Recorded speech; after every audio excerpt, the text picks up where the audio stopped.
un código raro, no es de un lenguaje extraño. ¿Ahí va? ¿Largamos? ¿Sí? Bueno, muy buenos días, reempezamos de nuevo. Acá estamos con luz, gloria a Dios, gracias Señor por eso. Fue un esfuerzo a la mañana entre la oscuridad y el hablar, por ahí cuesta mucho escuchar a los que están más atrás, pero gracias al Señor ya estamos todo de nuevo. Bueno, hoy estamos llegando a un día muy especial para el pueblo cristiano. Estamos por entrar a la Semana Santa y si bien nosotros vemos que culturalmente esto va perdiendo un poco de impacto, de relevancia, ya no es tanto como antes, años atrás, en una nación como la nuestra, que es cristiana, o era cristiana en algún momento y se celebraba con mucho más euforia el tema de la Semana Santa, esto se ha ido apagando y hoy tal vez más que nada la gente espera la Semana Santa porque tenemos un fin de semana largo, un par de días feriados para poder salir a hacer algo. Pero para el pueblo cristiano fue una fecha de mucha importancia. Se celebraba y se regocijaba el pueblo por lo que estaba recordando. El viernes, el domingo que estamos celebrando hoy, un domingo una semana antes de la crucifixión de nuestro Señor y su resurrección, el domingo de resurrección, se celebra lo que se conoce como el Domingo de Ramos. Es este día donde Jesús va llegando y entrando a la ciudad de Jerusalén, va llegando para empezar lo que sería una semana llena de eventos muy poderosos y eventos de mucha importancia para la historia de la redención y para el pueblo de Dios. Una semana que se conoce como la Semana de la Pasión por los eventos que se van desarrollando ahí. Y todo da comienzo con este ingreso, esta entrada que se la ha conocido, nombrado como la entrada triunfal. Si agarran sus Biblias van a ver que en la mayoría tiene ese título, la entrada triunfal. Pero sin embargo, cuando uno reflexiona lo que esta entrada, este día representó para este pueblo y representó para la más que una entrada triunfal, podemos decir que fue una falsa coronación.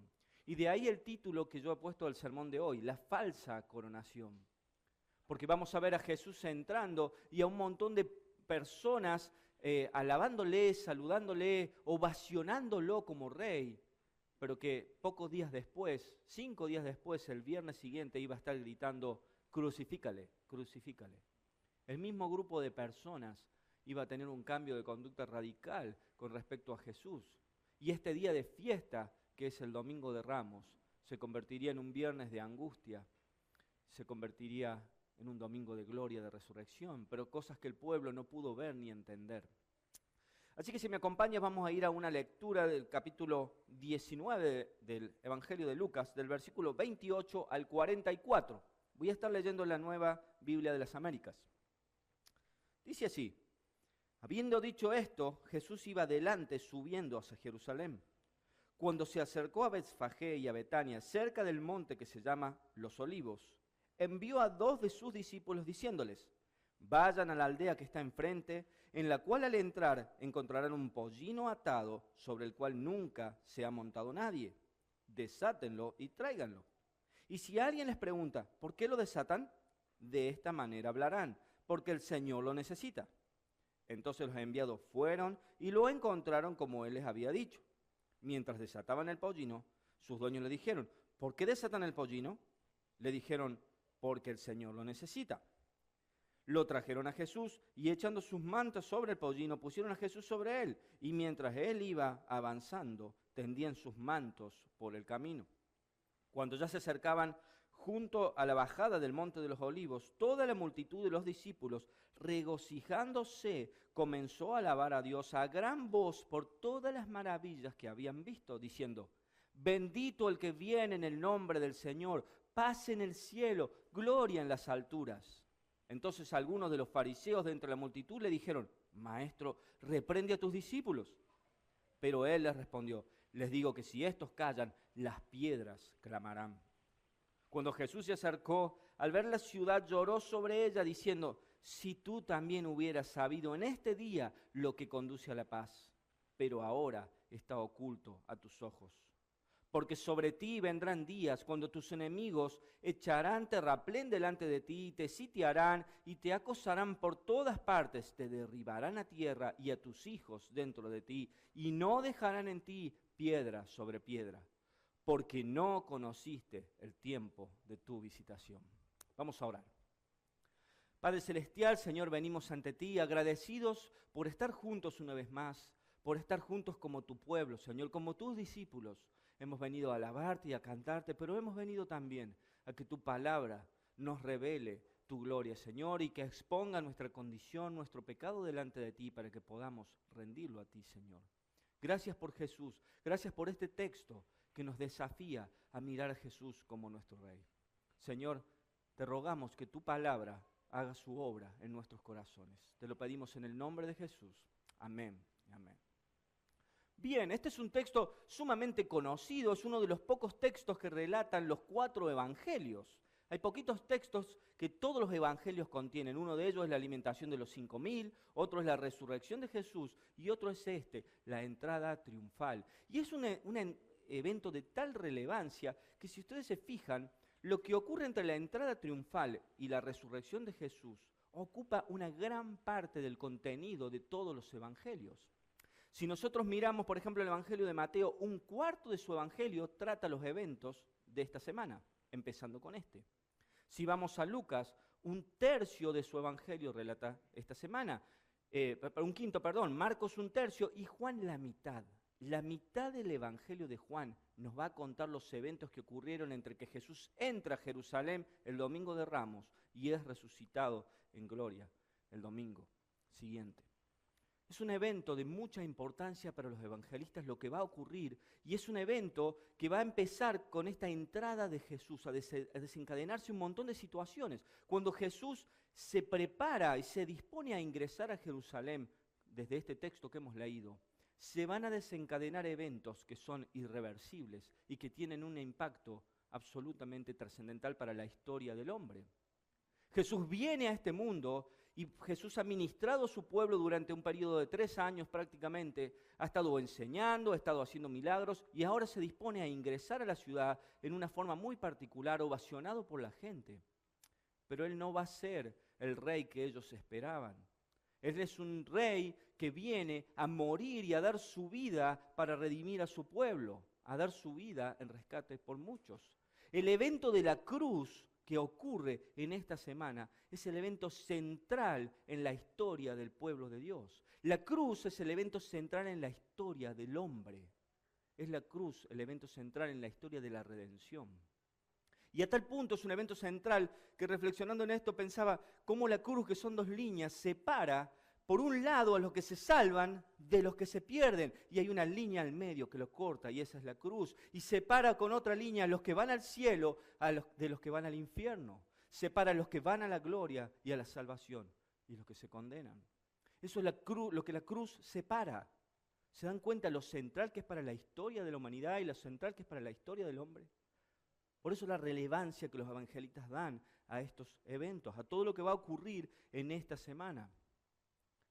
Pero como les decía, el pueblo está recibiendo a su rey, pero no tiene ni la más remota idea qué clase de rey él es, ni qué clase de reino él va a venir a instaurar. Por consiguiente, lo que están haciendo es adular a un rey que no conocen y que no entienden.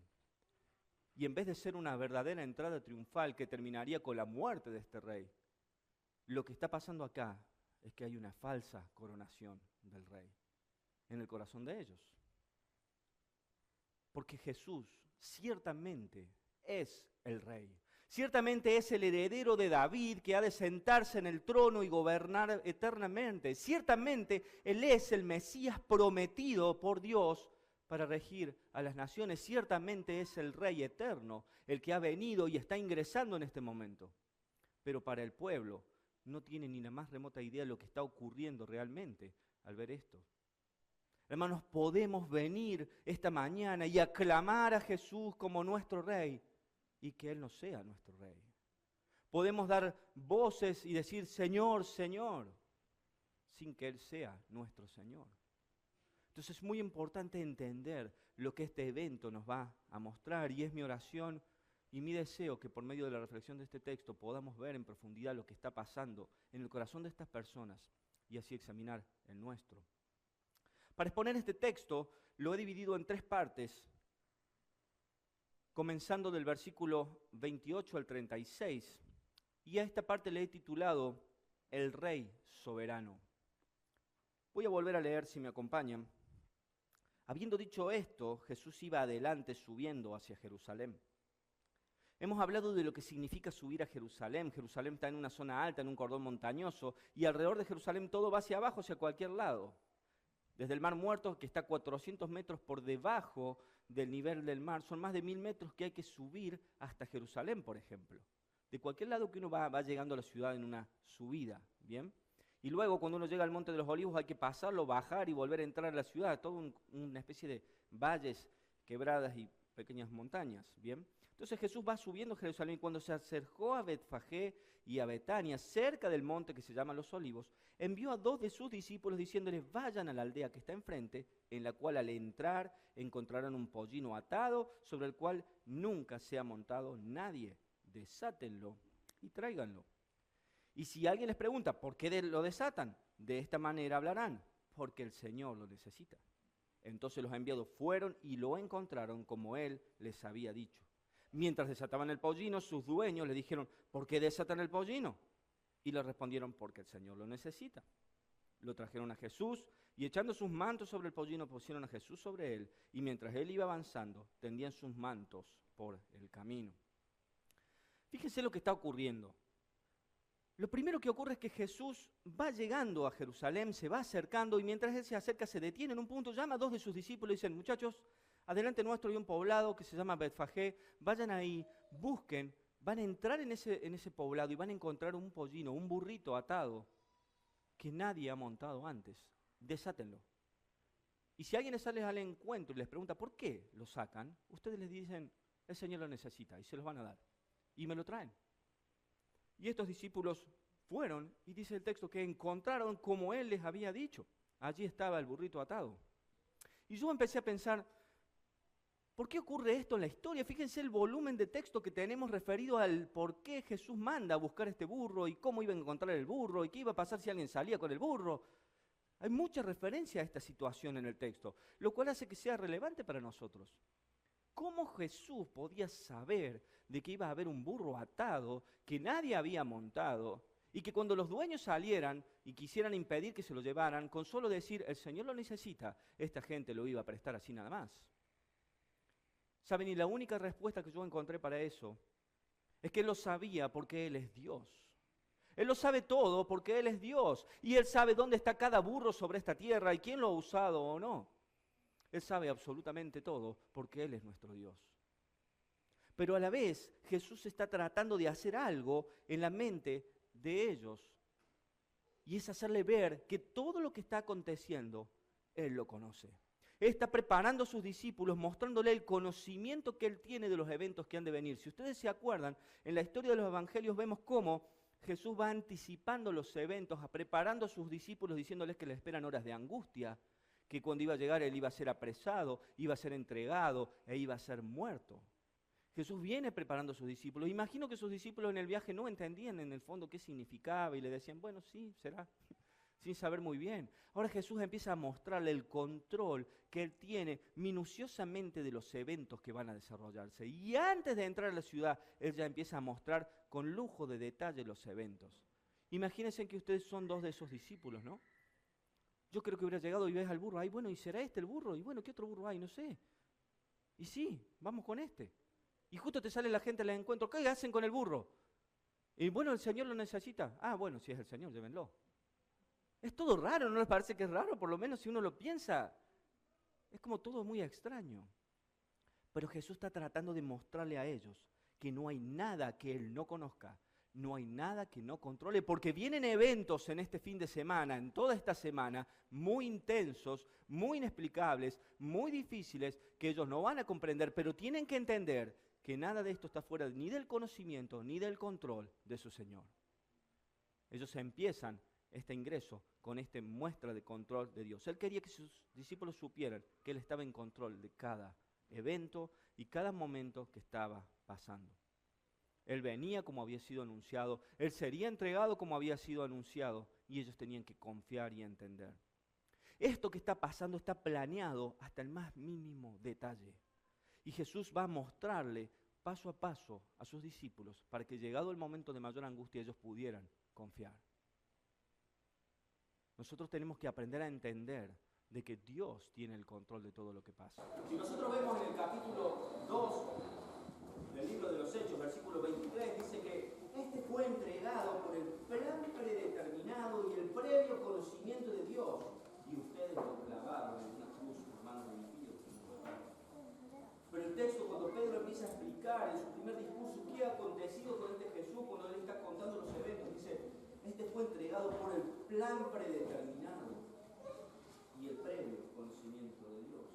Nada de lo que pasó acá no estaba preparado o era ignorado por el Señor. Y el Señor está tratando de que ellos se den cuenta de cuánto control tiene y cuánto conocimiento tiene de lo que va a ir aconteciendo.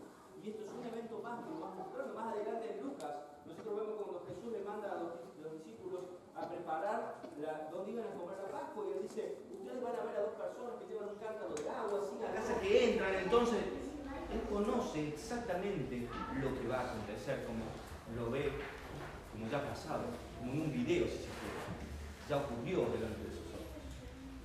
Y él quiere que ellos entiendan esto. Pero si vamos a Hechos, capítulo 4, me gustaría leer con ustedes ese texto, versículos 24 al 28, hay una hermosa oración que hace la iglesia en este punto, y dice así: al oír ellos esto,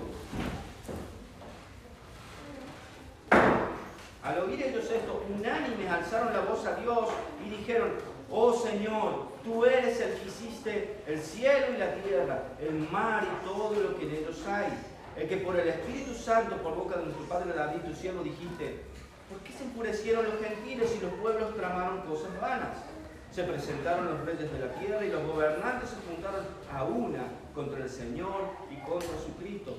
Porque en verdad en esta ciudad se unieron tanto Herodes como Poncio Pilato junto a los gentiles y los pueblos de Israel contra tu santo siervo Jesús, a quien tú ungiste para hacer cuanto tus manos y tu propósito habían predestinado que sucediera. Ciertamente se juntaron, dice en este texto, se juntaron Herodes, Poncio Pilato, los gentiles, el pueblo de Israel, se juntaron en su pecado para obrar de manera pecaminosa, por lo que han de dar cuentas solamente para hacer cuanto tu mano y tu propósito habían determinado que sucediera. Todo lo que está pasando está perfectamente orquestado y en absoluto control del Señor. Nada está escapando de su mano. Mientras estos eventos se van desarrollando a partir de este momento, uno tras otro, todo lo que ocurre está conduciendo a Jesús a la cruz. Y Jesús va torciendo y va forzando a todos los engranajes a funcionar de una manera perfecta. Él ha centrado con su ingreso la mirada de todos en Jerusalén hacia Él. Los fariseos lo tienen que mirar a Él, los romanos lo tienen que mirar a Él, las multitudes lo van a mirar a Él, y todo lo que va a acontecer va a tratar sobre Él en estos días. Jesús está mostrando su control. Hermanos, la cruz no sorprendió a Jesús de ninguna manera. Todos los eventos que pasaron durante esta semana no lo sorprendieron de ninguna manera. Él vino para ser muerto en una cruz, para dar su vida al rescate por muchos, para dar su vida por vos y por mí. Él mismo lo dice en Juan 10, 17 y 18. Por esto el Padre me ama, porque yo doy mi vida para tomarla de nuevo. Nadie me la quita, sino que yo la doy de mi propia voluntad. Tengo autoridad para darla y tengo autoridad para tomarla de nuevo. Este mandamiento recibí de mi Padre. Yo pongo mi vida, nadie me la quita. Yo la doy de mí mismo, por mi propia voluntad. Él entra ese día sabiendo que cuando Él ponga un paso en Jerusalén, cuando Él entre montado sobre ese burro, se desencadenan eventos que van a terminar con Él en Getsemaní siendo apresado, crucificado y muerto, y finalmente resucitando para la gloria de Dios. Y Él camina voluntariamente a ese evento para redimir a su pueblo. Ahora es interesante que mientras Jesús con esa autoridad y ese control va hacia adelante, detenerse a pensar en que cuando Él pide este burrito del que estamos hablando, Él dice que cuando salieron sus dueños y le preguntaran por qué desatan el burro, la respuesta tenía que decir, el Señor lo necesita. Y la pregunta es, ¿por qué el Señor necesitaría algo si tiene tal control y tal manejo de los eventos que están pasando? ¿Qué puede Él necesitar de este mundo? Pero Él dice, usted dígale, el Señor lo necesita, como si esta fuera una palabra mágica que va a activar lo que está ocurriendo. Ahora, cuando nosotros vamos a la profecía del profeta Zacarías, capítulo 9, versículo 9, nos encontramos con un texto muy interesante. Miren lo que dice Zacarías 9:9. Regocíjate sobremanera, hija de Sión. Da voces de júbilo, hija de Jerusalén. Tu rey viene a ti, justo y dotado de salvación, humilde, montado en un asno, en un pollino de asno. Regocíjate, Jerusalén. Lo que el pueblo estaba haciendo era regocijarse, y lo que el profeta dice, celebren, festejen Jerusalén, tu rey viene a ti. Pero fíjense que dice, manso, humilde, dotado de salvación, montando un burrito. Eso es lo que la profecía decía. Y Jesús necesita ese burro solamente para que todos los que están atestiguando esa entrada puedan ver que quien entra ahí es quien cumple la profecía de Zacarías. Es el rey que viene, que es manso y humilde y que está montado en un burro para mostrar que viene dotado de salvación para Jerusalén, para Israel. Él quería que quedara totalmente claro ante los ojos de todos los que estaban ahí, a todos aquellos que conocían la profecía y la historia, quién era Él, el que estaba entrando. No podía haber dudas, no solo que Él tenía control de lo que estaba pasando y les mostraba a todos, sino que ahora Él quería que todos vieran que esta era una entrada única y especial en la historia y que daba cumplimiento a una profecía bíblica del rey que llegaba para traer salvación. Él quería que fuera evidente para el pueblo que quien entraba ese día era el Mesías esperado. Él se había encargado de hacerle saber a su pueblo por los profetas cómo Él entraría ese día, manso, humilde y provisto de salvación. Sin duda los conocedores de esta historia tienen que haber sido por lo menos llamativos. No era tampoco común que una persona entrara así, ovacionada por el pueblo en el día del Pascua. Algo había que ver. Ahora, cuando uno sigue esta historia, es interesante ver en el versículo 32 que Jesús les da una orden. Dice que entonces los envió y fueron y encontraron lo que se les había dicho. Cuando Jesús da esta orden, sus discípulos obedecieron. Pero esta era una orden bastante rara. Jesús le dice, vayan a la entrada del pueblo, van a encontrar un burro, desátenlo y tráiganlo. Y si sale el dueño y les dice algo, ustedes le dicen que el Señor lo quiere. Y yo cuando leí esto pensaba, bueno, sin duda es difícil y es raro, porque así como en estos días sería raro que ustedes fueran al almacén del frente y le dijeran, hola, vengo a llevarme estas cosas, sin pedir permiso ni nada. Y cuando alguien sale y dice, ¿qué te estás llevando? El Señor lo quiere, el pastor de la iglesia me lo pidió. ¿Cómo se sentirían? ¿No se sentirían que están robándose algo por lo menos? ¿Cómo voy a ir a sacarle algo sin preguntar? ¿A quién pregunto del burrito? Pero ellos fueron y simplemente obedecieron, sin entender. Y el texto no nos da información de que Jesús les diera explicaciones de qué se trataba, de por qué tenían que confiar en Él, que ellos no, ni siquiera le retrucaron, pero Señor, ¿cómo vamos a sacar un burro de alguien sin permiso? Reciben la orden y ellos van confiando en su Señor. Pero lo curioso es que todos los discípulos, los dueños del burro, el burro mismo, todos obedecen este mandamiento, sin cuestionamientos. Algo extraño está ocurriendo. Y lo lógico de pensar es que porque Él es el Señor, el que ordena. Y cuando el Señor ordena, sus discípulos obedecen.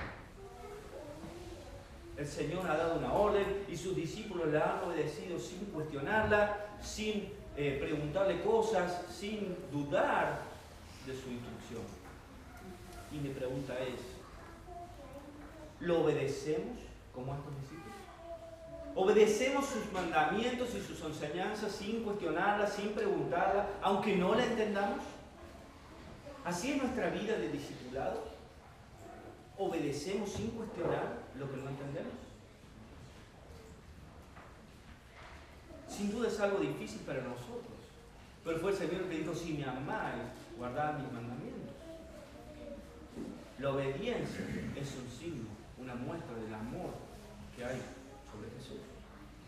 Y aquí se están preguntando: ¿lo llevamos a este mundo o no? ¿Iremos o no iremos? Ellos simplemente obedecieron. Ellos fueron y trajeron al mundo. Y con voz firme, cuando le preguntaron por qué lo desatan, porque el Señor lo necesita. Ellos obedecieron sin cuestionamientos.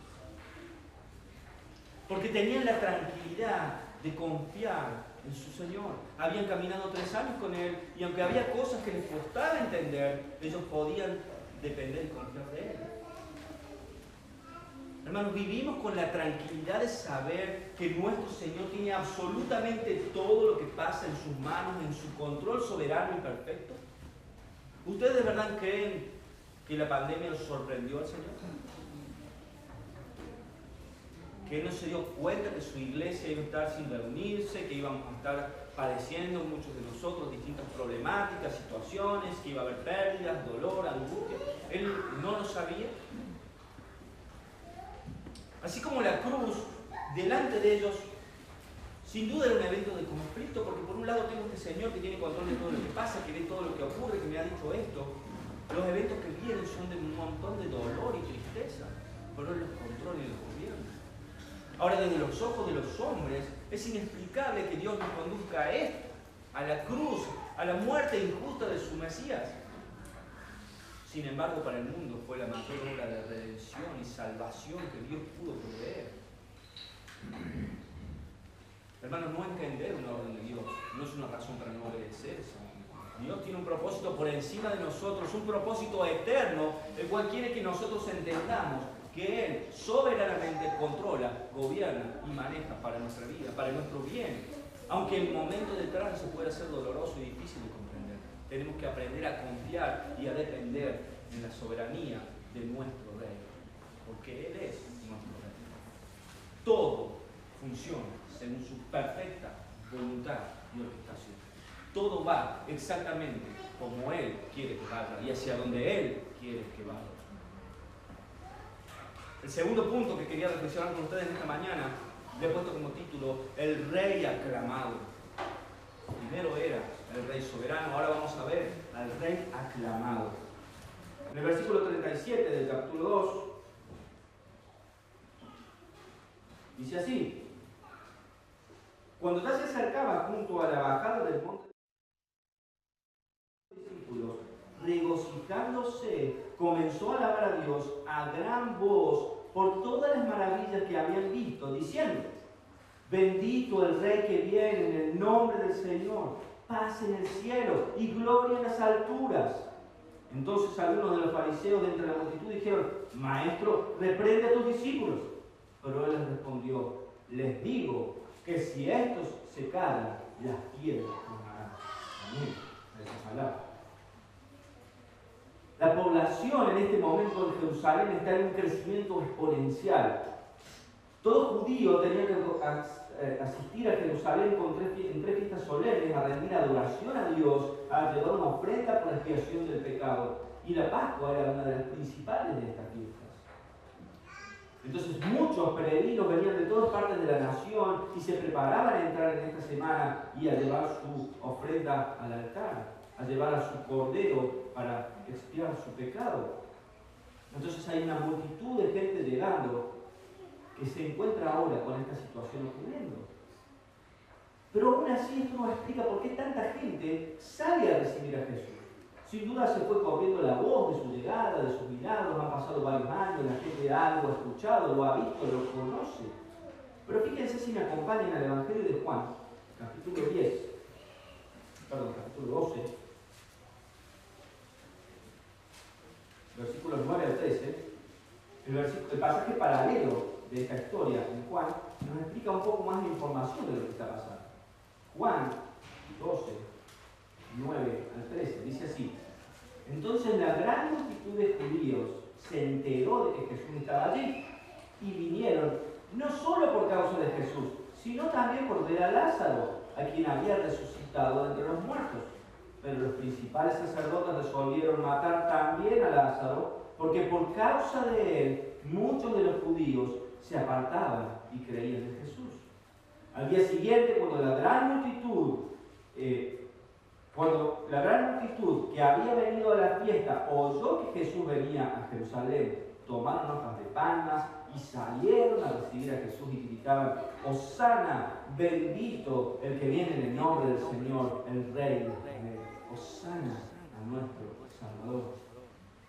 Sálvanos, Señor, sálvanos ahora, significa Hosana.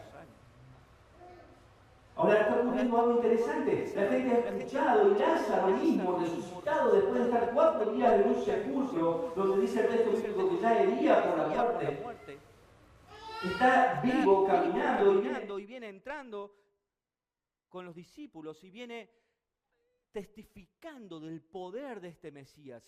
Jesús ha resucitado a un muerto. Imagínense, para la gente que está en el pueblo, escuchar el poder de este Mesías que viene un muerto dando testimonio al lado de él de su poder.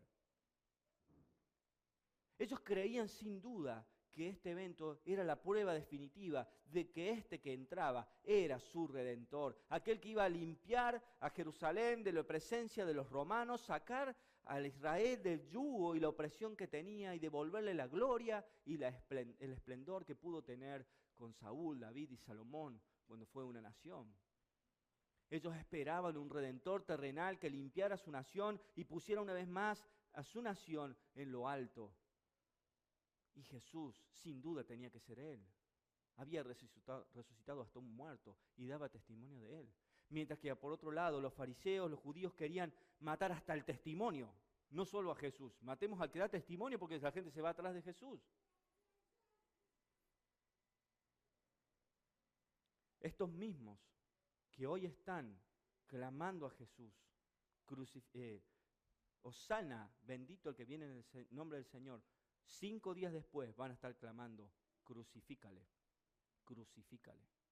Y la razón que nosotros podemos encontrar y entender en el texto bíblico, se trata de que la multitud tenía una expectativa sobre este rey que venía y qué es lo que haría. Y a medida que pasa el tiempo, ellos empiezan a ver que este rey entrante no va a hacer lo que ellos esperaban. Porque al principio Jesús entra en esta entrada triunfal del texto bíblico, luego el otro día se presenta en el templo y empieza a barrer con la mesa de los mercaderes y uno podía hasta entrar en una euforia: bueno, se desató, es ahora, tomemos el control de la nación. Pero resulta que el problema fue en el templo, no donde están los judíos, los romanos. Él vino contra nosotros. Y a medida que pasan los días, ellos empiezan a ver que Jesús no tiene ninguna intención de atacar al pueblo romano. Jesús se ha concentrado en atacar la religiosidad muerta y vacía del pueblo judío, de confrontar a ellos con su religión muerta. Y tenemos esa parábola de la higuera donde Jesús va a tomar un higo que ocurre el día después. Dice: esta higuera parece frondosa pero no da fruto, nadie más comerá fruto de ti, y se seca y se muere. Nosotros vemos cómo Jesús empieza a atacar a la propia nación y no al pueblo invasor. Y ya para ellos no tiene ningún sentido. ¿Qué clase de rey es este? ¿Qué clase de reino sería? El problema, hermanos, es que muchos hoy aclaman a un Jesús de manera equivocada, a un Jesús imaginario. A todos nos gusta la idea de un Jesús que venga y que nos llene de bendiciones y que nos limpie de los problemas y que nos saque todo aquello que nos oprime. Pero ninguno de nosotros quiere un Jesús que nos confronte con nuestro pecado, que exponga nuestras miserias, que nos llame al arrepentimiento y a la fe. Pero ese es el verdadero Jesús. El otro Jesús no existía. El verdadero Jesús es el que viene a confrontar a su pueblo con su pecado, el que viene a hacer que examines tu mente y tu corazón y le rindas delante de Él, el que viene a limpiarte y a salvarte por medio de su muerte. Y el problema que hay es que la gente esto no lo quiere. Y cuando entraron a darse cuenta de qué clase de rey Él era, este rey no les convenía. Este rey ya no les gustaba. Una cosa, hermanos, es venir a la iglesia un domingo y cantar "Gloria al Rey". Y otra cosa muy distinta es que Él sea tu rey de lunes a viernes y cada día de la semana. Una cosa es decir el Señor y orar, Señor, haz esto y aquello. Y otra cosa es que Él sea el Señor de tu vida cada minuto de tu vida. Son cosas muy diferentes. Nosotros podemos venir y victoriar como esa multitud un domingo y el lunes convertirnos en los reyes de nuestra propia vida y hacer lo que se nos place. Podemos llamarlo a Él Señor y finalmente conducirnos como si Él no existiera. Y Él ha venido para ser Rey y Él ha venido para ser Señor de nuestras vidas. Sin embargo, la gente lo está adorando. Y me encanta en este texto de Lucas cómo Él dice que los fariseos fueron y quisieron callar, hacer que Jesús callara a la gente. Señor, ¿cómo vas a dejar que te alaben así, que te victorien de esta forma? Hazlos callar. Y Jesús parece que está recibiendo con gozo esta adoración, adulación. ¿Cómo puede ser que Jesús reciba la adoración de gente que tiene el corazón frío y duro? Gente que va a estar confrontando, porque sin duda puede haber habido gente ahí que conocía y entendía lo que estaba pasando y quién era Él. Pero nosotros sabemos por el texto bíblico que recién cuando Jesús resucitó, sus discípulos entendieron por qué habían pasado estas cosas. O sea que acá no están entendiendo lo que pasa. Pero Jesús recibe la adoración de esta gente. Y es más, cuando dice, Señor, hazlos callar. Te digo que si ellos se callan, las piedras van a alabar.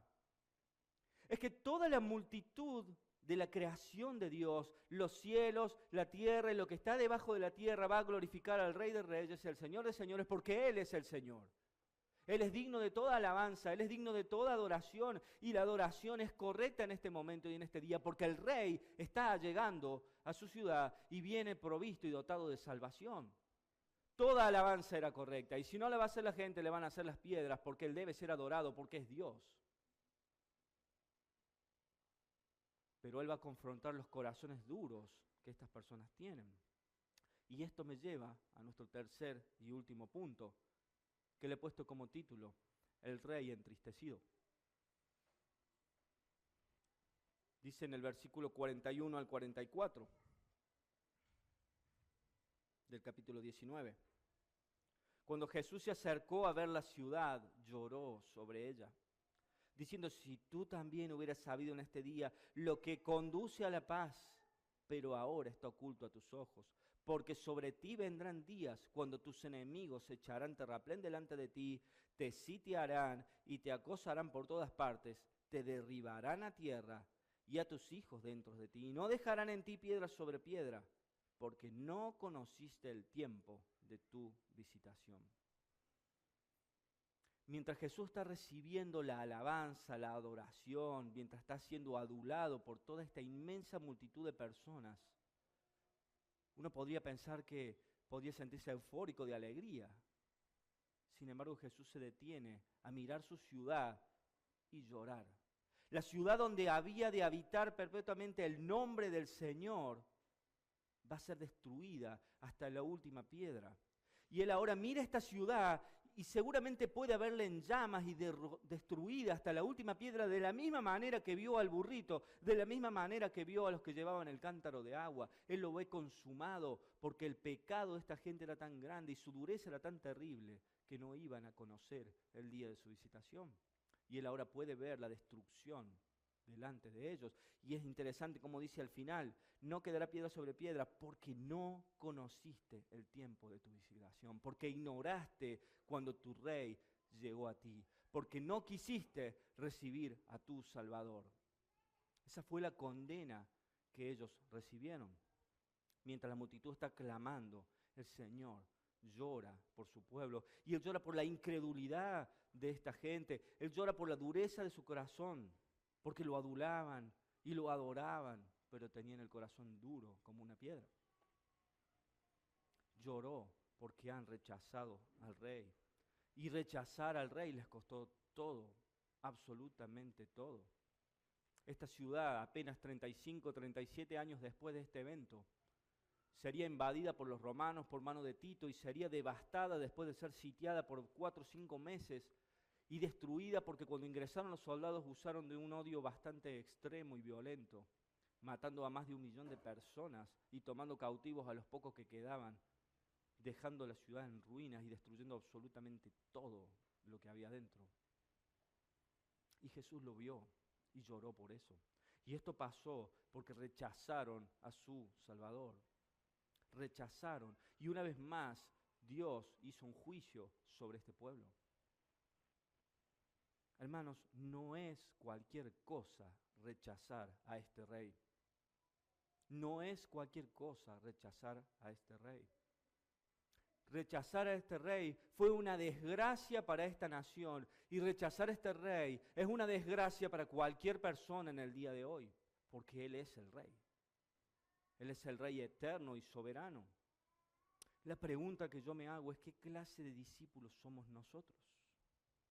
Cuando venimos con nuestra alabanza, cuando venimos con nuestra adoración, ¿cuál es nuestro discipulado?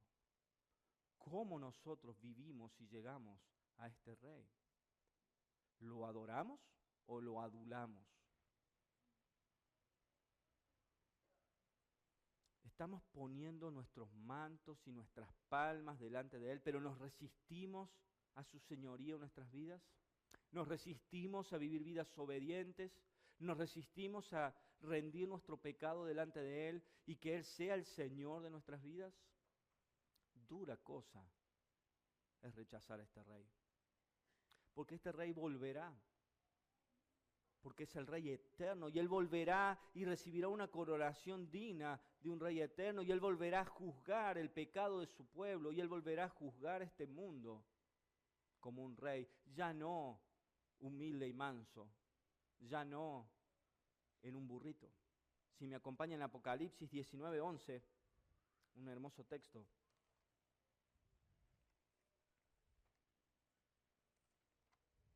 Ya para ir terminando. Dice así: vi el cielo abierto y apareció un caballo blanco, y el que lo montaba se llamaba Fiel y Verdadero. Con justicia juzga y hace la guerra. Sus ojos son como llama de fuego, y sobre su cabeza hay muchas diademas. Tiene un nombre escrito que nadie conoce sino él. Está vestido de un manto empapado en sangre, y su nombre es el Verbo de Dios. Los ejércitos que están en los cielos, vestidos de lino fino, blanco y limpio, los seguirán sobre caballos blancos. De su boca sale una espada afilada para herir con ella a las naciones, y las regirá con la vara de hierro. Él mismo pisa el lagar del vino del furor de la ira de Dios Todopoderoso. En su mano y en su muslo tiene un nombre escrito: Rey de Reyes, Señor de Señores. Ese es el rey que viene a tomar su trono. Y ese es el rey que viene a juzgar este mundo, porque es el rey eterno y soberano. Hermanos, si Cristo no es tu rey, no es tu verdadero rey en esta mañana, no te vayas de acá sin que Él sea tu rey, sin que te hayas rendido completamente a Él, sin que hayas rendido tu pecado a Él para que Él te sane y te limpie. Él vino a dar su vida para rescatar a su pueblo, para que todos aquellos que ponen su fe y su esperanza en Él y confiesan su pecado delante de Él sean limpiados y puedan clamarle como el Rey que vive. Hermanos, rechazar a este Rey es una calamidad. Rechazar a este Rey es una desgracia.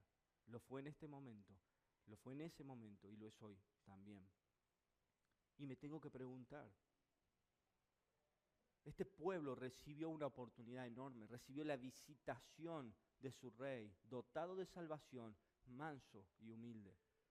Aún hoy Cristo viene a nuestras vidas de la misma manera, viene con salvación mansa y humildemente a buscar a su pueblo.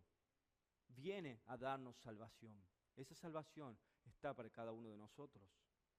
¿Qué estoy haciendo yo con las oportunidades que el Señor me da para recibirle a Él, para honrarle a Él? ¿Qué estoy haciendo con las oportunidades que tengo delante de mí para reconocerle como Señor y Salvador?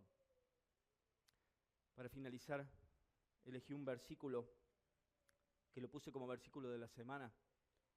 porque es una adoración un poco diferente y se encuentra en el capítulo 19, versículo 6 del libro de Apocalipsis. Y dice así: oí como la voz de una gran multitud, como el estruendo de muchas aguas y como el sonido de fuertes truenos que decía: aleluya, porque el Señor nuestro Dios Todopoderoso reina. Amén y amén. Él reina, Él es nuestro Rey y Él vendrá por su pueblo y Él vendrá en juicio a juzgar a las naciones. ¿Qué clase de discípulos somos nosotros? ¿Qué vamos a gritar el viernes que viene? ¿Crucifícale? Él murió por vos y por mí, pero Él viene coronado de gloria como el Rey eterno. Que nos encuentre como discípulos fieles y obedientes, que le servimos con gozo, confiando en su soberanía y su control. Amén. Los invito a orar para terminar. Padre Celestial, queremos darte gracias, Señor, en esta mañana por este hermoso pasaje. Gracias, Señor, porque por medio de él tú te revelas a nosotros en tu grandeza, Señor, en tu gloria, en tu amor. En él podemos ver cómo te despojaste de tu soberanía, de tu gloria, para rendirte a tus criaturas, Señor. Te humillaste para dar tu vida en rescate por muchos. Señor, que hoy podamos ser discípulos fieles, que entendemos y conocemos qué clase de reino es tu reino y qué clase de rey eres tú. Que podamos decirte que eres nuestro Rey de todo corazón y llamarte Señor. Padre, que tú reines en nuestra vida, en nuestra oración hoy. A ti te alabamos y te adoramos en Cristo Jesús. Amén.